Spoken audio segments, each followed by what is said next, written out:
Welcome back inside the State Champ studio for episode number 2 of the Extra Innings High School Baseball Show. I'm Robby Elliott, joined alongside Gage DeAngelis. How are you, Robby? I'm doing great, man. We are starting to roll into this high school baseball season. Spring break is over with. The teams are starting to play a lot of games. And we got some games to talk about, games to recap, and then we're going to, talk a little bit about some preview, some big matchups coming up, give a little bit of shout out to some guys who have made some history. Definitely. Let's get right into that. So North Branch is one of those teams, right, that I think their coach likes to say, hey, I'm a good team, so you know what I'm going to do to show that I'm a good team? I'm going to play great teams. And that team being University Liggett, and they showed up and showed out. So they split the series with them, winning game number 1, 9-5. Talk about a statement win. I know Liggett's not the same team, doesn't have the same amount of firepower that they had in previous years, but they still got some D1 kids. They still got a great coach. And, North Branch, to do what they did, that really shows everybody around the state who they are. Yeah, Liggett's one of those teams that's always going to be good, no matter what. Even if they're, if you want to say they're down and out for the count, they're still going to be good.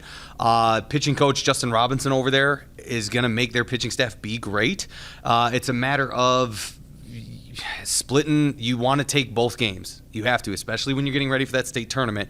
You got to start winning series completely. You can't split.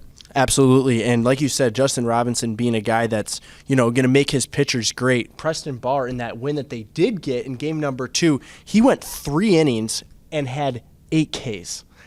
He faced 9 batters, and he struck out 8 of them. That's super impressive. Preston Barr, obviously, being the kid that is committed to Michigan. His brother's already there, won a Big Ten, I want to say it was freshman of the week. He won some sort of accolade. But to highlight that North Branch team, Owen Jens, in relief, gave up no runs, 2 hits, and had 10 strikeouts in there. Jaden Hutchinson had a triple and 2 RBIs. They look really good. Andrew Stalker for Liggett, he looked really good. He had 3 hits, and he's had himself quite the start for Liggett. So both of these teams, I think, being teams that were kind of, not talked about a ton, but I think we could see them surprise some of us. Absolutely. It's one of those things where later in the season, both these teams are probably going to continue on. Of course, we're going to see that when the weather starts warming up. And absolutely, and as a team like North Branch, that's why you schedule games like this, is to start playing those really good teams to get you prepared for the tournament. All right, moving on, we got the number 1, the powerhouse program. Well, we're going to maybe make an argument that this isn't the only team in the powers like we talked about in last week's episode in our top 10. But number 1, Northville, took on Salem, and they're getting their season started off right. Dante Nori had 4 hits, doing what he does in the 10-2 win over Salem. 2 doubles, a homer, and 5 RBIs, Gage. Incredible stats. Right? And for a kid who is probably going to be, one of those guys that's going to get taken out of high school, may not ever have to step onto the campus of Mississippi State, you expect this out of him, but it's always going to be impressive when you look at a stat line and see a kid who contributed half of the RBIs in a game where the team scored 10 runs. Putting you up early and putting away teams fast, that's what's going to take Northville to that next level this year. Absolutely, and shout out to Caden Besco. He had 4 innings pitched, 5 strikeouts, the Lansing commit. Being one of those top JUCOs, this is a kid that I think we're going to see play at a high level once he does get through the junior college level. All right, moving on to the Grosse Pointe North, getting the win over Romeo. Grosse Pointe North, one of those teams that, like we talked about with Liggett, they're always going to be really good. They've always got a lot of talent. Grosse Pointe North has a ton of kids to select from, and they're always playing together. That's why that's how you know that these kids are going to be good. These kids grow up playing together, and one of those studs being Brennan Hill. He had 3 hits in this game. That kid, along with his brother Drew Hill, who is now playing at Wayne State, those two they've been highlighting the state for as long as I can remember, since they've came into high school. Grosse Pointe North, do we see them being one of those teams that is another surprise team, Gage? They're going to be a team to watch. It's a matter of what division you play in. That's going to take a very, very big leap for them to get as far as they're going to want to go. The goal is to win a state championship wherever you go, no matter where you're at. But Grosse Pointe North, very good team, probably going to be a sneaky good team. We will see. Yeah, absolutely. And Grosse Pointe North has been there. They have gotten to that state title game and played up against the juggernaut that was St. Mary's. And once again, that Drew Hill, he was the guy that almost knocked them off. Shout out also to Shane Armbuster. He had 3 hits and 3 RBIs. And Rocco Cardinelli, the Wayne State commit, he was flashing the leather, had a sweet catch in that game. And we have some coaches to shout out, Gage. Some coaches that got some milestone wins. Coach Andrew Schrammick for Lake Orion, he got his 600th win. Talk about a guy who's, put on an impressive resume, already has a state title under his belt, and is searching for that next state title maybe this year. How long has he been coaching? A long time. A long time. Put it this way, we tend to play anywhere between 25 to 40 games in a season. If the weather permits, yeah, absolutely. It's pretty much 20-plus wins a season.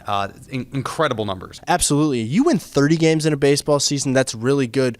But that doesn't happen all the time. When you're consistently winning 20 games, yeah, you're putting your team and everybody around you in great position to compete for state titles every year. Compete for hardware, let's put it that way.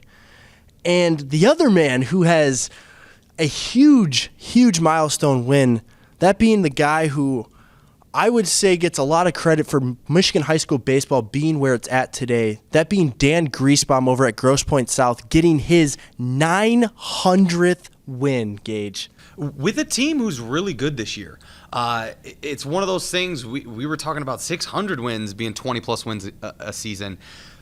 25, 30-plus wins a season for his entire career almost. It's one thing to win 100 games as a coach. To win 900 and then you're going to go into going towards 1,000, we're probably going to have that talk here soon in a couple of years. Oh, absolutely. I think the 1,000th win is definitely going to be there. He's definitely going to be around to get there. And, Nick Ellery got to go out to a game and interview and talk with him. Development of high school in this state from win number 1 to win number 900. Well, I don't really think kids have changed all that much. I had great kids back in the 80s, and I have great kids now 40 years later.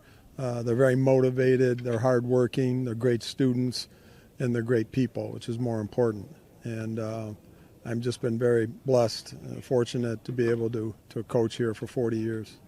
All right, engaging. We got some big matchups coming up later on in the week. That one being the huge Catholic League matchup. Catholic League play has started, but when you talk about the beef of the Catholic League, these two teams, I personally think, highlight it now with Orchard Lake St. Mary's finally taking a step down from the, just boss role that they played in the Catholic League. That being Catholic Central taking on Brother Rice in a 3-game series over the weekend. Now, with that, you're pinning 2 top 10 teams that are going to see each other in the playoffs this year. They're going to see each other throughout the entire Catholic League for the next month, potentially in that Catholic League championship game. We're going to see who gets there, but this is going to be a matchup that people are going to want to go watch. Oh, absolutely. These stands are going to be absolutely packed. You're going to have great pitching. You're going to see guys like Blake Illich, who's going to run the fastball up to 95 miles an hour, the Duke commit. You're going to see Chase Vandermeed, who's not only going to pitch very well, but he is going to hit the heck out of the ball. He's hitting well over 400 this year. Owen Turner, probably the best catcher in the state, the Yale commit. He is going to be put on an absolute show defensively and offensively.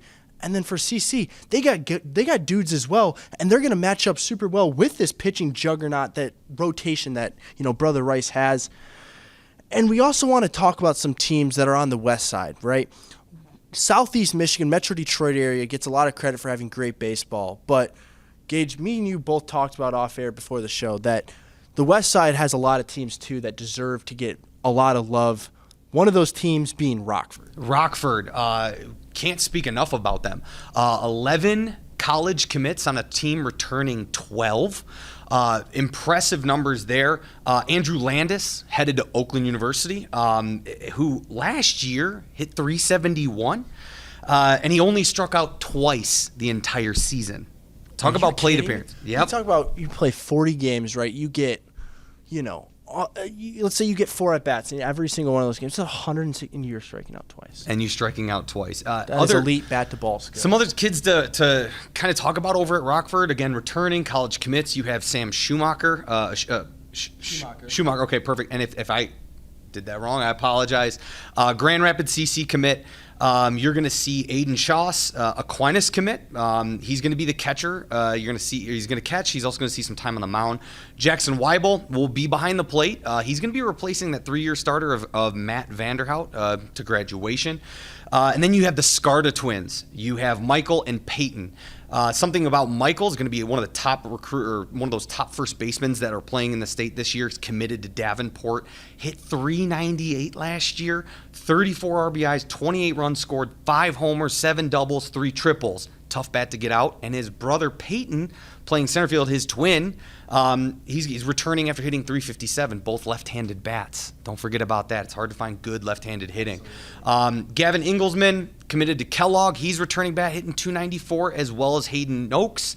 Returning into that lineup, hit .371 last year. That lineup, top to bottom, is going to be very hard to get out this year. When you have that many kids going to a high school, you hope to find as much talent as they have. And Rockford they've had a ton of history of having really, really good players. You know what I love to hear, though? Westside they have a type of loyalty going on over there. They love the Westside. They love staying on the Westside. You saw some of those top names on that team. They're going to Grand Rapids Community College, going to Kellogg, going to Davenport. They're staying over there representing the Westside community. Well, the other team we want to talk about is Battle Creek Lakeview.